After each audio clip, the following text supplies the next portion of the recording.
I'm joined now by Republican Vice Presidential nominee, Senator J.D. Vance. So happy to have you here this morning, Senator Vance. I know you've been going hard on the campaign. Played some other comments about migrants, including in Aurora, in Colorado, where Trump said the city had been invaded and conquered by Venezuelan gangs. The Republican mayor of the city said flatly the city and state have not been taken over or invaded or occupied by migrant gangs. So do you support Donald Trump making those claims that the Republican mayor says were grossly exaggerated and have hurt the city's identity and sense of safety? I understand what you're saying, that some people left behind, but he's making these statements that the mayor is flat out disputing. Well, Martha, you just said the mayor said they were exaggerated. Grossly exaggerated.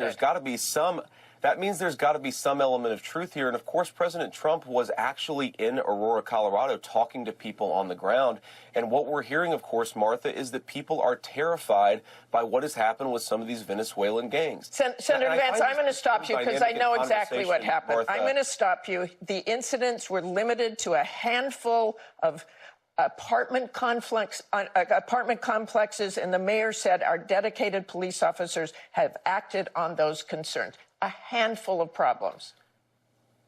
Only, Martha, do you hear yourself? Only a handful of apartment complexes in America were taken over by Venezuelan gangs, and Donald Trump is the problem and not Kamala Harris's open border? Americans are so fed up with what's going on, and they have every right to be. And I really find this exchange, Martha, sort of interesting because you seem to be more focused with nitpicking everything that Donald Trump has said rather than acknowledging that apartment complexes in the United States of America are being taken over by violent gangs. I worry so much more about that problem than anything else here. We've got to get American communities in a safe space again.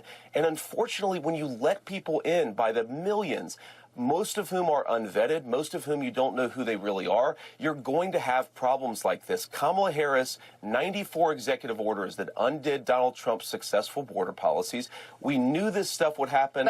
They bragged about opening the border, and now we have the consequences, and we're living with it. We can do so much better, but frankly, we're not going to do better, Martha, unless Donald Trump calls this stuff out. I'm glad that he did. Okay, let's just end that with they did not invade or take over the city, as Donald Trump said. I want to move on to just a few apartment complexes, no big deal. A few apartment complexes that the mayor did.